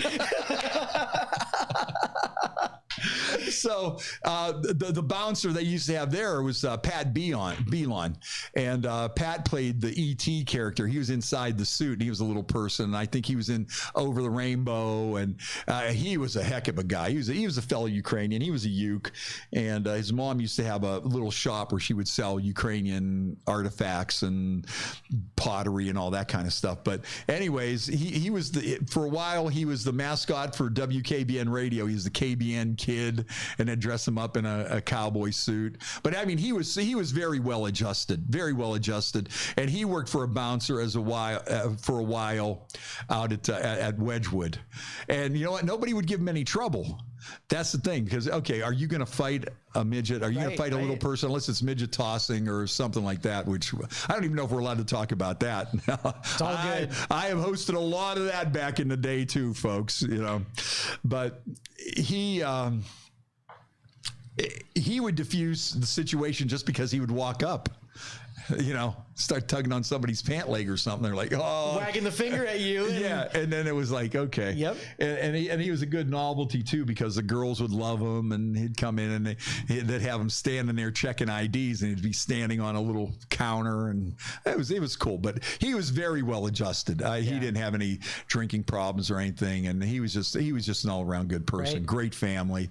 So that was that. But old Screech. And I'll tell you, his stand-up comedy wasn't really that funny. I mean, he was just filthy. I'm a fan of dirty jokes and dirty talk as much as anybody else, but he was just like it was almost kind of like a dark, kind of dirty, with a little bit of touch of meanness in there, from what I remember.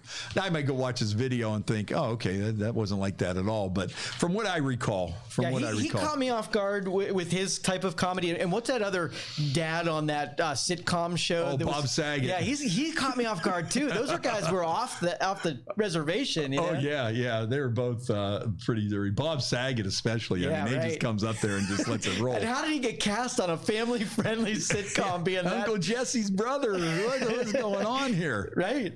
The Olsen twins. What were their names on that show? Kate and Baby Michelle. Oh, yeah. Baby Michelle. Yep. Baby Michelle and Uncle Jesse. And then Dave Coulee. What was his name on there?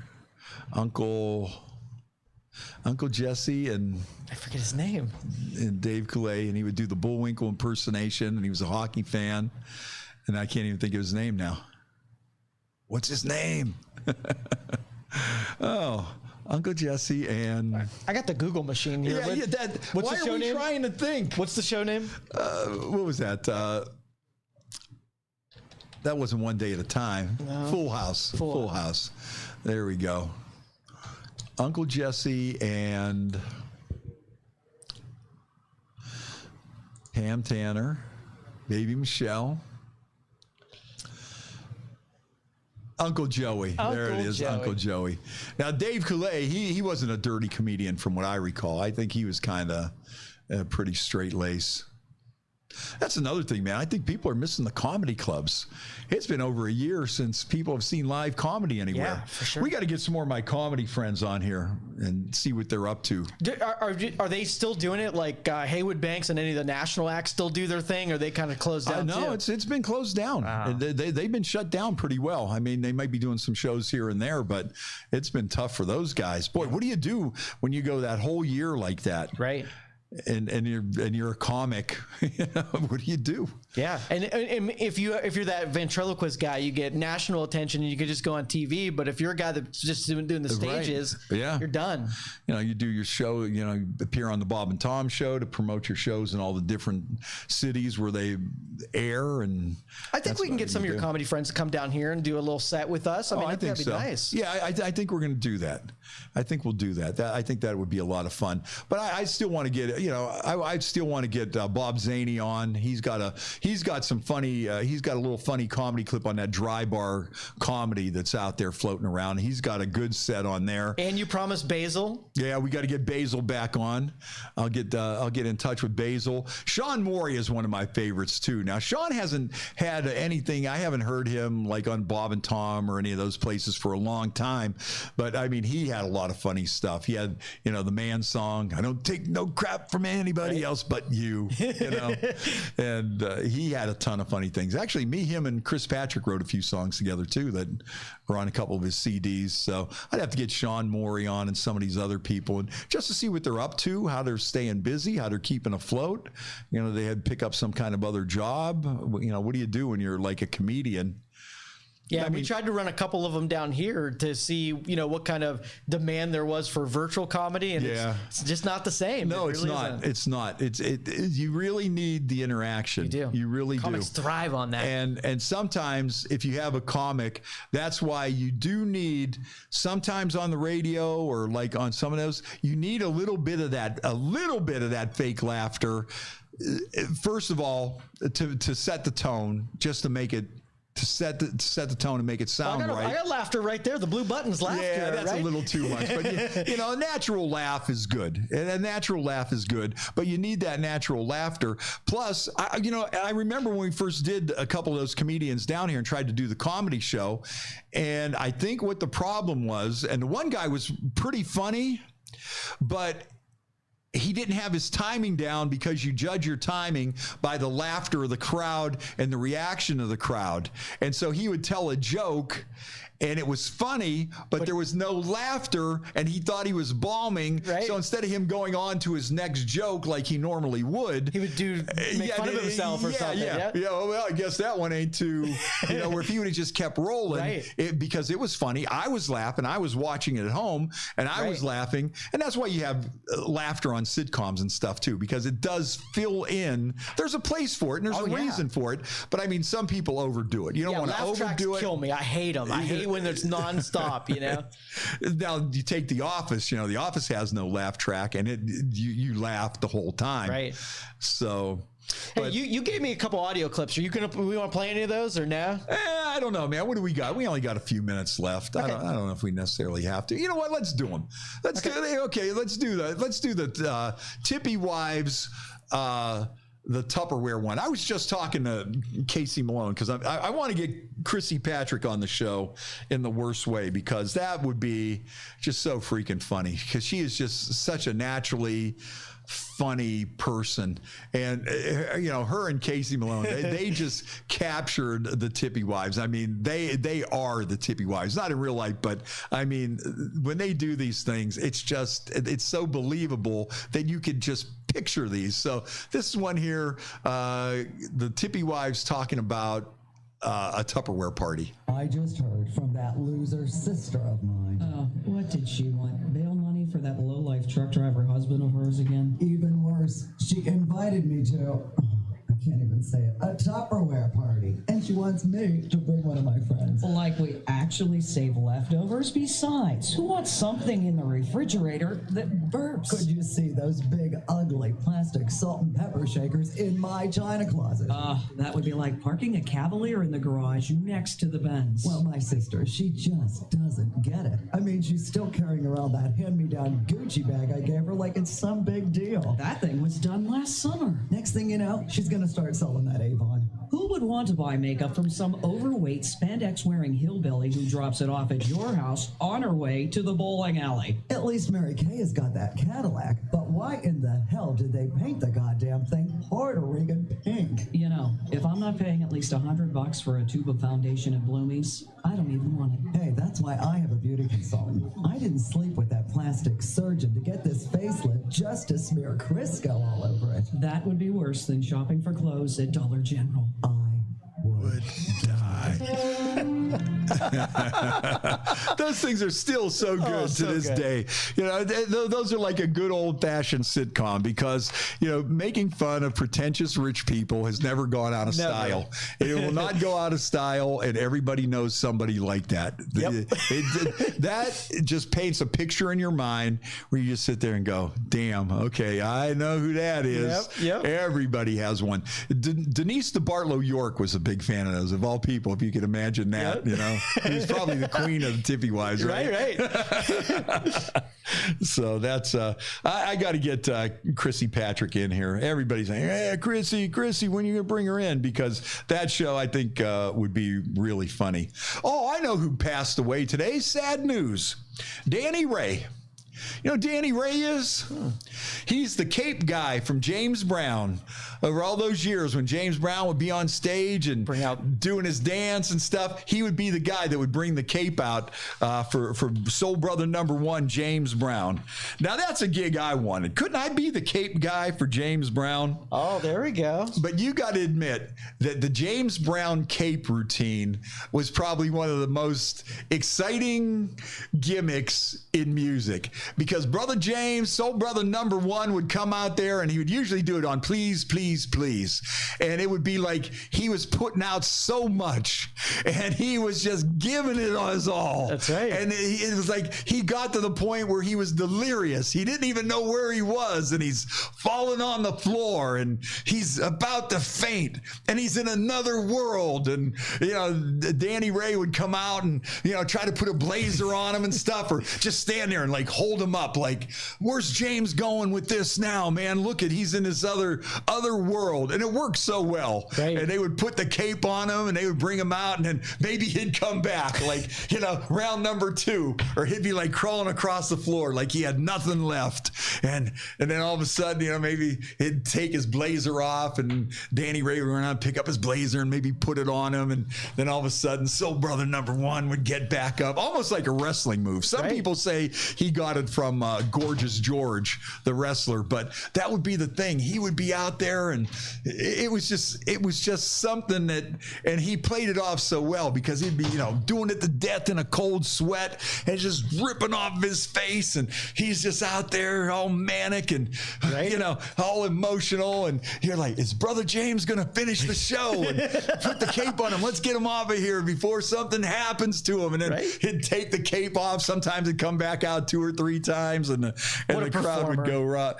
What did the Los Angeles Times had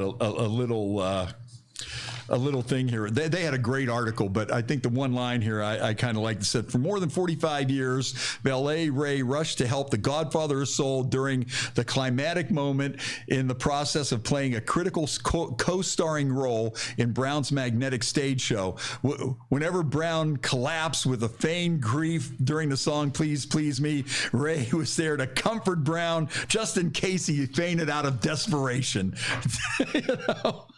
And they, if you saw James Brown's funeral, at the very end of James Brown's funeral, he put the cape on the casket. Did he really? Oh yeah. Oh, that's nice. Yeah. I wish I had a friend as good as him. I just need a cape. I was hoping I was going to see if, you know, if at the end of this show I just start going, you know, do I have anything left to give? Do I have anything left to give? You know? and then you can just put the cape on me, and I'll pretend like I'm falling over on the microphone.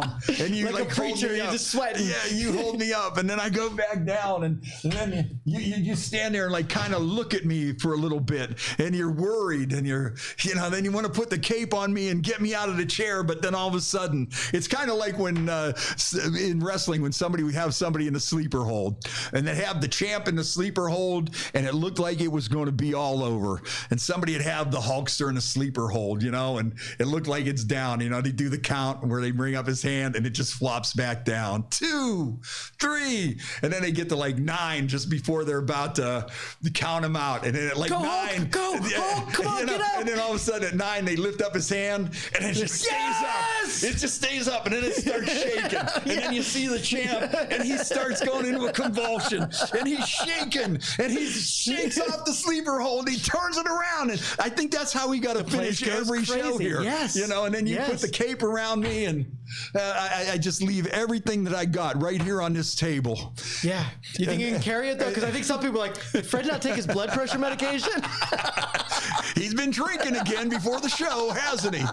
And yeah, you know, and then you escort me out the doors. Right? I could barely walk, and you're like, hey, dude, you got it, man. Yes. But the James guy, Danny Ray, James Brown's cape man, dead at the age of 78. But boy, yeah, you talk about something though. You know, Bruce Springsteen would use that little thing in his act every once in a while, you know, because he's known for his marathon shows.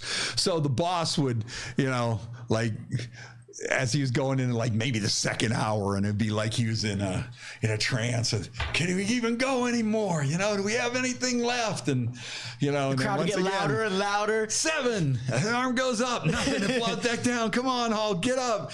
8. The arm goes flopping back down. Oh, it's over for the Hulk. No. 9, and then the hand comes up and it doesn't go back. Bruce. The big man puts the cape on him and he walks off, but he comes back. He keeps coming back. There's the one, he was on his TV show. I think it was called Tammy. Tammy stands for something, but I think I posted it on my Facebook page. I got to start posting this on my other Facebook page too for this show. I never think of it. And just to see that of him on there, and he's doing this please, please, please. And I guess he was on this show with like the Rolling Stones and a bunch of other people. And this is like maybe 1964. And so he was really playing it up. He's passing out on the floor and just all this stuff because it was just so intense, and he's just throwing every last drop that he had in him out on there. But I think that's what we got to do. We got to have a big finishing move. I got to get a cape. I need a cape. Need a cape. Absolutely. But yeah, and you can look that up. So he's the godfather of soul. What would you be? Got to make something up. It's got to be catchy. Yeah, I'll have to work on that. The king of naps. Yeah. Wait, I think there's something wrong. They're putting him on one of those senior citizen scooters. No, that's not nothing wrong. That's how he got here. Is he all right? That would be too, way in the early days of wrestling when you would watch some of those matches and they would take somebody out in a stretcher. If you're 7, 8 years old and you're watching that, and you're like, oh, I hope he's okay. Yep. Yeah, I hope he's all right. They took him out on a stretcher, Yeah. Right. And you'd be really worried and like, 10 minutes later, he's back. Or, that's when some people really kind of got the thing about wrestling. You would see Muhammad Ali, if you were that age, and you saw Muhammad Ali just pummel Sonny Liston, and he comes out looking like Hamburger, and your favorite dude? and your favorite wrestlers, held in the corner, when they do the 10 punches to the head, 1, 2, and everybody's got along. This guy takes 10 bare knuckle punches to the face. He doesn't even have a black eye, not a cut, nothing, we'll have to do a whole show about wrestling. Okay. I got to get my son Matt in here for that one because he's a wrestling expert. He knows so much about wrestling. Yeah, one son that knows everything about fishing and one son that knows everything about wrestling. You done well if that's the case. What more can you ask for, man? What more can you ask for? But I don't know. I think that's about it. All right. I had a couple stupid criminals in the news we didn't get to, but the first half of the show got pretty heavy. So if you didn't join us on the first half of the show, I think you'll want to check that out. I thought it was pretty good and some pretty interesting conversation and some stuff that's going on out there. So check it out from the beginning. As always, you could check out all our podcasts everywhere. Our YouTube channel is back up and running. You can find us on YouTube, Youngstown Studio Facebook page, my Facebook page, Twitter, and then every single platform where you could find podcasts. Yep. Most of the time, just search Youngstown Studio or Youngstown Studio Fast Freddie, and you'll get to it, and you'll find it. You might have to scroll down a little bit or whatever, but you'll find all the shows on there. And coming up on Tuesday, we got a great guest. This is going to be a fun show. Coming up on Tuesday, it's reporter Paul Orlowski, and he was the investigative reporter in Cleveland for many years. He worked in Youngstown for a little bit. Then he went to Cleveland, and he was like, a Carl Monday type guy. I think if you remember Carl Monday. And the name of his book is called Punched, Kicked, Spat On, and Sometimes Snanked. And he's got some good stories, 50 years of being an investigative reporter. And everything from getting beat up by Prince's bodyguard to getting into some really tough situations. I mean, could you imagine doing that for a living where you got to go knock on the door of some guy that just got busted for some big drug ring or something, and you and your buddy with a camera go knock on his door, or chasing down politicians, and they set up all different kind of sting operations. If cops were spending more time at the donut shop, and he'd do those kind of stories. And needless to say, he made a lot of enemies over the years. Yeah, I bet. But then they've helped people out too, and he's got a lot of good stories, and it's a good book. So we're going to talk to Paul. He's got some interesting trafficking stories he'll tell. Everybody loves trafficking too. Yeah. Okay, trafficking, left end, boots, bell. If we don't mention those three in this show, it ain't happening. All right, Joe, what do you think? You ready to wrap put the cape around me, brother? He needs the cape. I have no more. I have nothing left to give. I have nothing left to give. Please, please. Pick him up. Pick him up. Please, Mario. Mario's cave guy. Come on, Mario. Get me out of here. He had so much, he just passed out right on the microphone. Oh, not a single drop left to give. No, wait, he's back. He's back. One more thing I got to tell you. All right, let's wrap this up. We'll see you Tuesday. Have a good weekend, everybody. Hey, check me out at the Ice House. Come and see the Super Bowl. And then on Tuesday, Paul Orlowski, investigative reporter from Cleveland, and he has a lot of great stories in his new book. Thank you for listening to this show on Youngstown Studio. If you like our programming, we invite you to subscribe to our YouTube channel, follow our Facebook page, or subscribe to your favorite podcast platform like iTunes or Spotify. This is original Youngstown content, and we would appreciate you sharing the videos and the word about us. Thank you.